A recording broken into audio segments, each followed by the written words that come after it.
Sometimes you just have to teach people things. Sometimes you got to be the boss.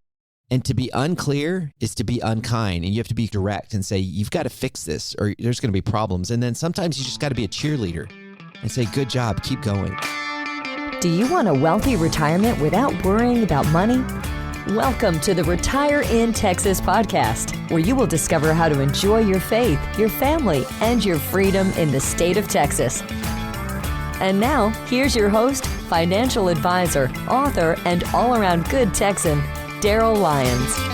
Hey, this is Darryl Lyons, CEO and co-founder of PAX Financial Group. Thanks for tuning in to Retire in Texas. And remember, this information is general in nature only. It's not intended to provide specific investment, tax, or legal advice. Visit paxfinancialgroup.com for more information. So we are kicking off 2024 here, and we've covered a lot of ground in the previous podcast, recapping the markets and also doing a little forecasting for 2024. I've got a ton of good feedback on those podcasts, so thank you so much. And if you didn't catch them, be sure to go to previous episodes. And I never say this, but apparently I need to. You have to share this podcast with others so word gets out, and you have to like it, and you have to subscribe to it. Those are things that podcast hosts always say, and I never say it, but that's my pitch for today, and I appreciate it. So thank you. What we're going to do is I'm going to actually tell you how the sausage is made a little bit. And for those that know me, I enjoy hunting. So if you hunt and you get your harvest, your deer or hog processed, various places have different spices, and New Braunfels has granzines, and there's pinchorns out of Marion, there's Zooks out of Castroville. So there's a ton of different places, and they all have different spices. So the sausage is all made differently, and that is the same with financial services company. That is the same with PAX. So I'm going to share a little bit about some of our secret spices, so to speak. And I think that's going to help you as you understand your relationship with either PAX or with your financial advisor. It's going to just help you understand what's going on behind the scenes, which ultimately will help guide you long term. So I thought this was important content, so that's why I'm sharing it with you today. I break it down into 1, 2, 3, 4, 5, 6 areas. So I'm going to cover 6 areas. Let's start out with what I consider qualitative areas. That's the human side. That's the personal side. That's the heart. That's the conversations. That's the tissues. Unfortunately, when you walk money life with people over the years, there's just a lot of things that happen. Divorce, death, kid issues, parent issues, aging, bankruptcies.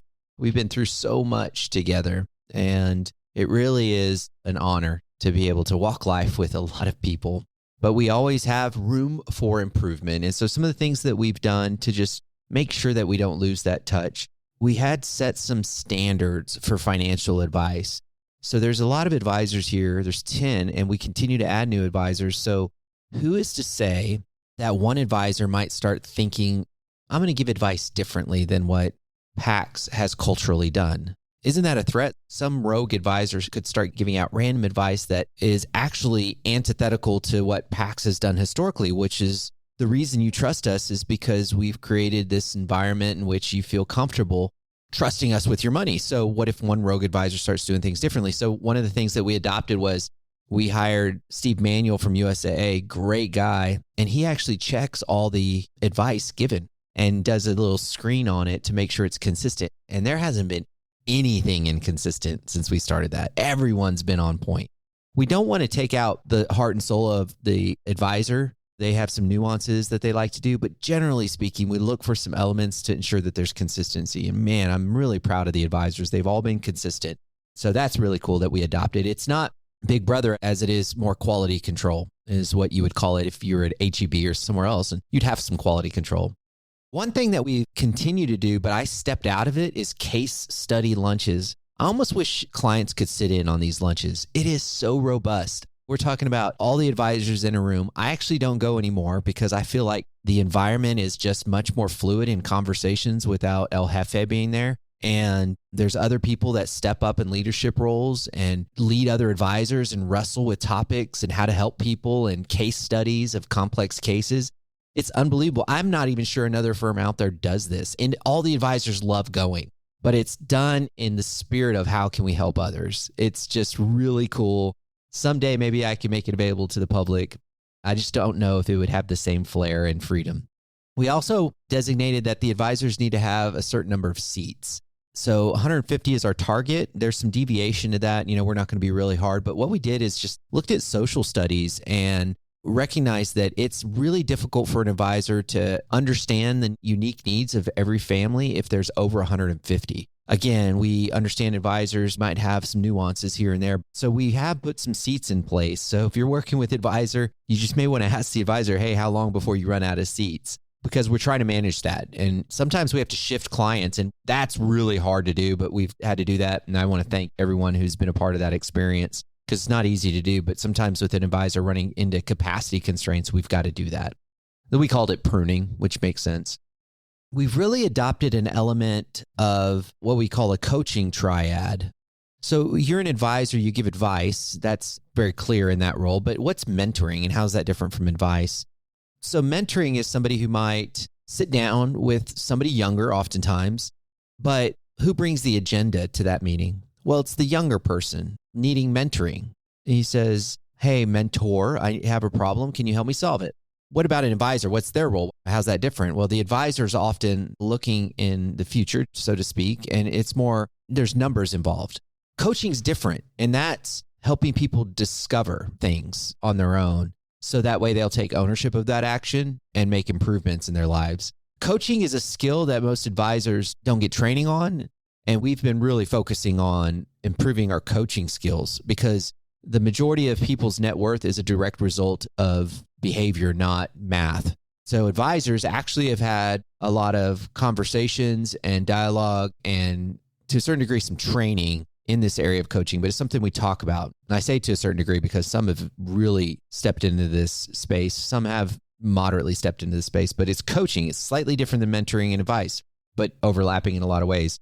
So we've really tried to set a very high coaching standard of saying, advisors, you have one of three hats that you're wearing in every meeting, every single meeting as a coach. And you're either a teacher, a boss, or a cheerleader. And I don't know the situation, me, Darryl, I'm talking here. I don't know what situation you're going to need to put on what hat, but sometimes you just have to teach people things. Sometimes you got to be the boss. And to be unclear is to be unkind, and you have to be direct and say, you've got to fix this or there's going to be problems. And then sometimes you just got to be a cheerleader and say, good job, keep going. So our advisors know that that's the role they play when it comes to coaching. If I take all those things I shared with you, that's the way we've been thinking about how to improve and encourage and help our clients achieve their financial goals. I'm over halfway on the show and I've only gotten one of the 6. Okay, let me move faster. We've made a lot of investment changes. We've added another faith-based solution, Eventide. They're incredible. The CIO of that firm is one of the smartest people I've ever met in my life. Our municipal bond solutions are unbelievable. I love that we added municipal bonds as rates are high. And we have not just a fund, but you can actually own the municipalities and own them directly. It's really cool. We've really elevated our structured notes, which is basically a way to hedge out market risk. So if you're scared of the market, we have a way for you to actually participate to a certain degree without taking all the risk, which is awesome. Brian Wing's been spearheading that. So we actually couldn't do a lot of these things in the past, and we've just really remodeled and now doing some very cool stuff for our clients. Given the fact that there's craziness in the marketplace, we've got to figure out a way to hedge and not just to own stocks, because a lot of people can't stomach that. We get it. So we have different solutions. Change some of our processes. We added a different way for us to trade through SmartX, which is great. Pardot, that's a tool in the background that does a lot of our marketing. Introducing tax loss harvesting to better take advantage of losses to reduce people's taxable income.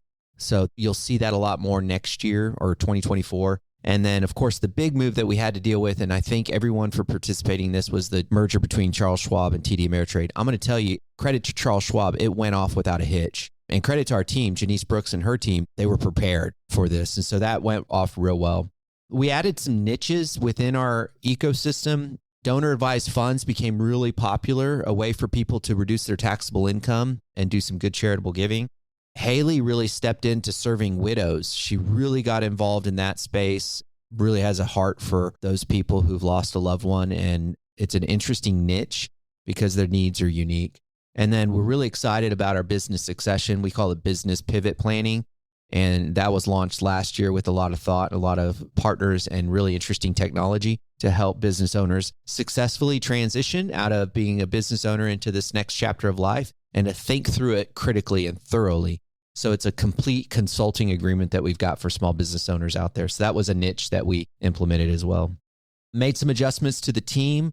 In the background, we have a new bookkeeping firm that we're using. They're doing a great job. Hired a new chief marketing officer. She's doing incredible. Adopted a professional business coach, which is great. We added a few players on the team here. So those are more consultants, but added a few players here. Tiana, Steven, Megan. We moved Jacob and Grayson to advisor roles. So they moved from servicing to advisors, but that was the plan all along. So now they're able to serve our clients, and they're just incredible people. Really, really proud of them. Janice moved to president. So just think about this. For those that know, 16 years ago, she was an administrative assistant, so to speak. And since that time, she is an owner of PAX. She's got her MBA. She is, in terms of education, probably one of the smartest people here, and it serves as our president and just has unique skills. So really proud of that role. And then we also distributed equity. Actually, to their credit, people and advisors bought equity of PAX. So there's equity now owned between 10 people at this organization. So not concentrated in just me or a few people. So very much employee owned. And again, for 10 years in a row now, more than 10 years, best places to work in the city of San Antonio. And I hate it when it's a little disruptive for me when I see a Christian organization, and we're not a Christian organization. There's Christians here that try our best to honor God. But really, it bugs me when you have this idea of being a God-honoring firm, but you treating your employees poorly. It does not make any sense to me, and I've seen it. I just want you to know we do our best to treat our employees well and fairly. And if I hear that we're not, then we have to modify. But so far, so good, treating our employees fairly. And then finally, the results. I don't know if you know, but we have a 401k division. We have 49 companies that trust us with their retirement plans. We have $671 million of assets, and that represents a lot of families. That's a pretty big company, by the way. NPS score is an objective way that you can measure how much your clients love you. And we have an NPS score of 90 plus. So that's really high compared to most firms in our industry. And if you're a client, you haven't got that score, it's in your inbox. You just have to click. It's a one question scoring system. And then finally, I'd say David was a big contributor to this, but everyone was through something called PAX Impact. We either gave, PAX either gave, the employees either gave, or we encourage clients to give over $1 million to nonprofits in our community for people that are hurting and hungry. And just yesterday, I was at an event speaking, and I had somebody come up to me from a nonprofit homeless community and said, "Thank you so much for contributing." I had no idea who they were. And he knew that I didn't know. He said, "You guys made a contribution last year and it meant a lot to us." I love when we give and I don't even know. Now, I do tell people, hey, when you give, make sure that your giving is done and it's not misaligned with our mission and vision.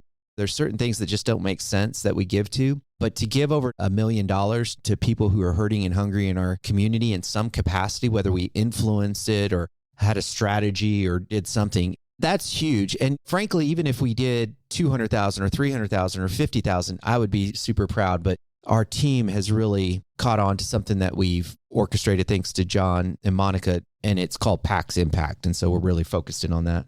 News 4, if you haven't seen, is really asking us a lot to show up and give commentary during market conditions. So that's a little bit more attention that we've gotten, and we're continuing to grind and work hard, and we're not complacent at all. We're not out when we're not satisfied.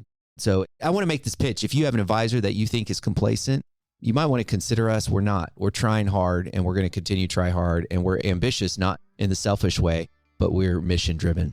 So thanks for tuning in. That's how the sausage is made a little insight into PAX. And I hope it gave you some insight into not only what we do, but maybe you can ask your advisor, if you're not using PAX, some questions that you couldn't have asked before. And then also, if you're a business owner, maybe there's some insight there for you too. So I hope that helps.